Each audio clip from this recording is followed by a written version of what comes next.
Que sait-on de l'atome au début du XXe siècle? Bien, nous allons faire le bilan. Finalement, on ne connaît pratiquement rien. La seule particule qui est connue à l'époque, c'est l'électron.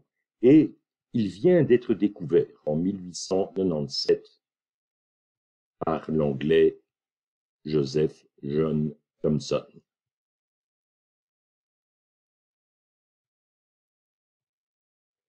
Alors, que sait-on de lui?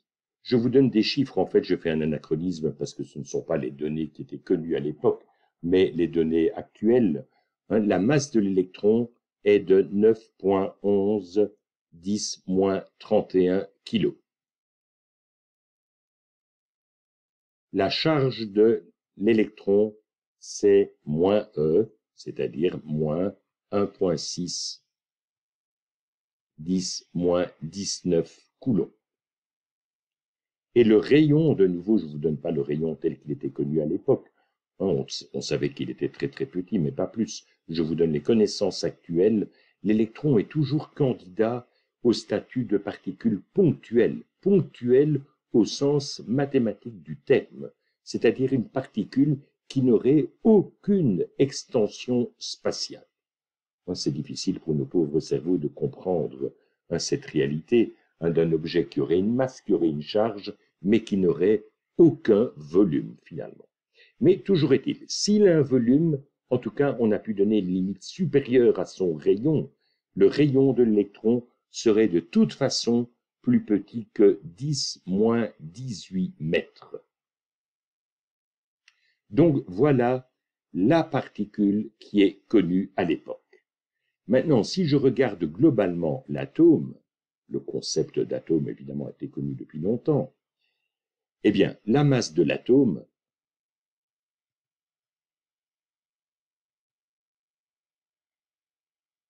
c'est en gros, prenez ceci simplement comme étant un ordre de grandeur, n'utilisez surtout pas cette formule dans une application pratique parce que ce serait faux, ça vous donne juste un ordre de grandeur, c'est 2000 fois la masse de l'électron multiplié par A, A étant le nombre de masses.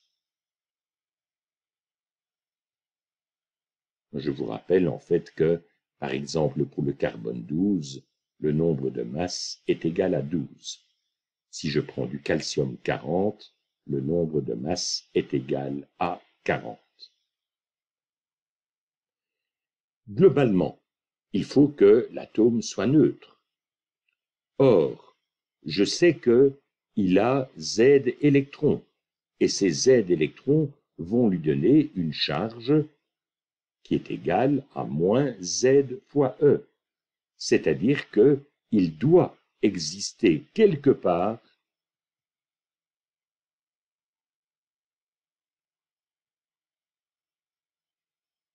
une charge opposée, donc une charge plus ZE. Où ça, je n'en sais rien.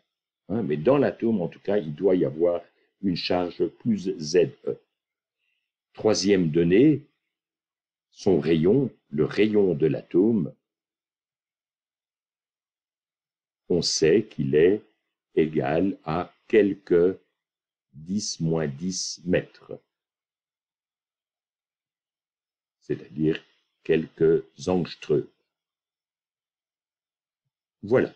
Voilà les données dont nous disposons à l'époque. Que va-t-on faire avec ça? Eh bien, en fait, le modèle qui a le plus le vent en poupe à cette époque-là, c'est le modèle du même Thomson, le modèle de J.J. Thomson.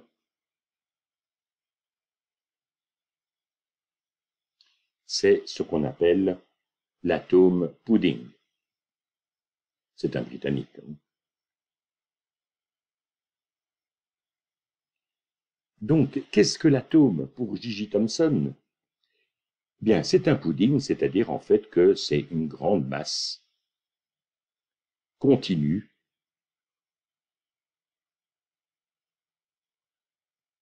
un peu gélatineux si vous voulez, donc la masse est uniformément répartie dans tout cet atome, et qu'est-ce qu'il faut pour faire un bon pudding britannique?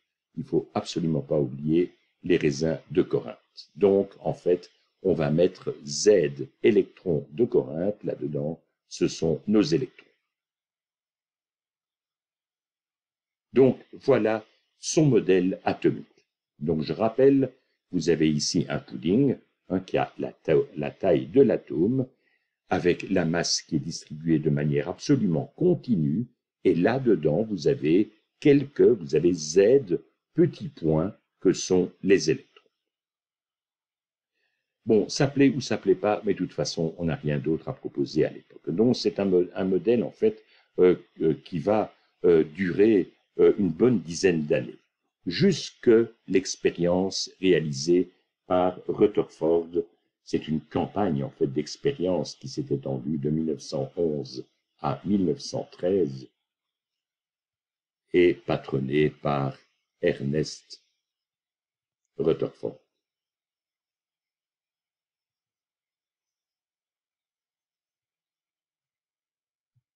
Néo-zélandais qui a vécu de 1871 à 1937.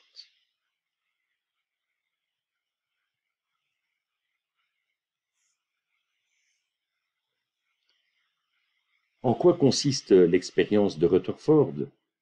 Il va prendre une source radioactive. En fait, Rutherford est l'un des pionniers de la physique nucléaire. Il travaillait pas avec eux, mais en parallèle avec le ménage Curie. Donc, c'est eux qui ont découvert le rayonnement alpha, bêta, gamma, et notamment ici, il va se servir du rayonnement alpha. Donc, ce qu'il va faire, c'est prendre le rayonnement qui sort de cette source pour s'assurer d'avoir un faisceau bien dirigé. Il va mettre une série de collimateurs, et donc, comme je l'ai dit, en fait, ce faisceau est constitué de particules que l'on a appelées alpha. Aujourd'hui, en fait, on sait que la particule alpha, c'est le noyau d'hélium. Donc, c'est l'hélium, mais 2 fois ionisé. Donc, vous avez, par ce petit jeu, défini une direction bien précise, et ce faisceau, il va l'envoyer sur une feuille d'or. Une feuille d'or ultra mince. Si je donnais cours en auditoire, je vous montrerais une feuille en or comme ça. Elle est tellement fine, en fait, que vous voyez par transparence. La seule chose, c'est que si je vous regarde à travers cette feuille, vous avez tous mauvaise mine parce qu'on a tous un teint verdâtre.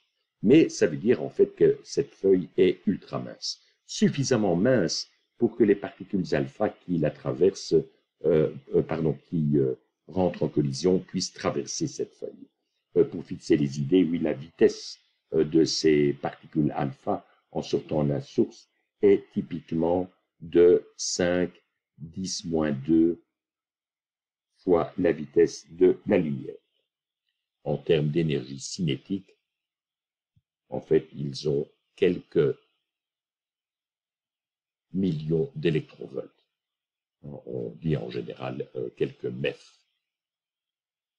Et en fait, ce qui va se passer, c'est que ces particules alpha qui traversent cette feuille d'or vont traverser, bien sûr, des atomes. Et on s'attend à ce que ces particules alpha puissent être déviées. Donc, ce qu'on va faire, c'est mettre à une certaine distance de la feuille d'or un écran, et on utilise un écran en sulfure de zinc. En effet, à l'époque, on sait très bien que si une particule énergétique vient frapper cet écran de sulfure de zinc, ça va donner une toute petite lueur. Il ne faut pas la rater, parce que c'est très très faible. Mais donc, quelque part ici, vous allez voir une petite lueur qui ne va pas durer très très longtemps. Donc, il faut vraiment avoir beaucoup de réflexes pour voir en fait où cette lueur est arrivée sur l'écran. Donc, par rapport à la direction initiale, on va regarder en fait à quel angle cette particule alpha a été déviée. Donc, je repère ici la direction, l'angle θ par rapport à la direction incidente. La surprise de Rutherford, c'est de voir en fait qu'il y a des particules alpha qui sont émises à des angles très très grands. Et en mettant l'écran de sulfure de zinc ici à l'arrière, eh bien, il s'aperçoit qu'il y a même en fait des particules alpha qui sont carrément renvoyées dans l'hémisphère arrière. Bon, ce qu'il va faire évidemment avec ceci, c'est faire un graphe du nombre de particules alpha qu'il trouve à chaque angle. Donc, on reporte ici θ et en ordonnée quelque chose qui est proportionnel, si vous voulez, au nombre de particules observées à l'angle θ. Et il obtient bien sûr des points, il fait ça par tranche, hein, toutes les particules qui sont tombées entre 0 et 1 degré, celles qui étaient entre 5 et 6 degrés, celles qui étaient entre 20 et 21 degrés. Donc il obtient toutes les données. Moi je vous montre tout de suite la courbe qu'il a obtenue. En fait, il obtient une dépendance qui est comme ceci.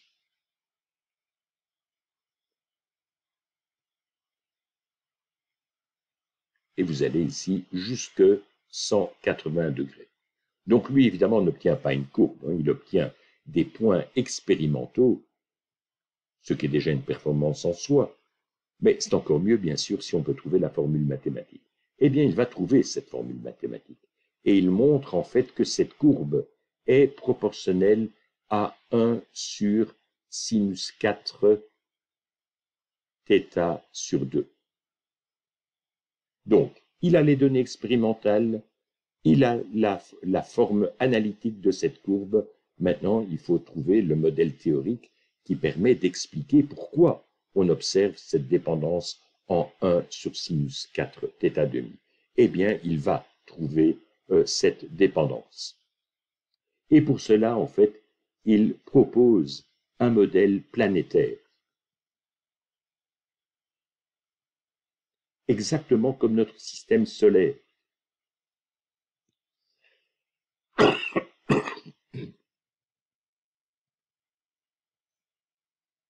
Donc pour lui, en fait, il existe quelque part au centre de l'atome un noyau très petit.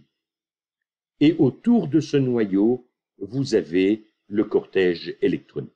Donc si je prends une image classique, on verra par la suite que ça n'a pas beaucoup de sens, hein, mais vous avez les électrons qui orbitent autour de ce noyau. Vous mettez autant d'électrons qu'il faut pour rendre l'atome neutre. Donc, que sait-on de ce noyau? C'est que la masse du noyau, c'est essentiellement toute la masse de l'atome.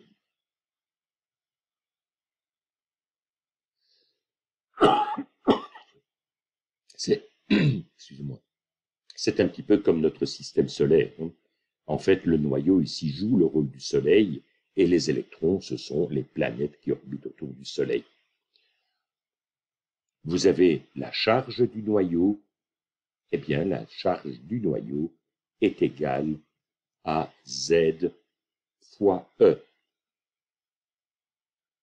Et la taille du noyau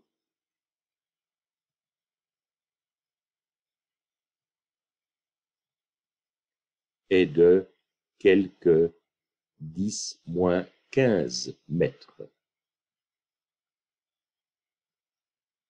Ou encore, si vous voulez, puisque 10-15, c'est un préfixe qu'on appelle femto, donc ça c'est des femtomètres. Je vais le noter ici, femtomètres. Ou encore, on l'appelle autrement quelques fermi.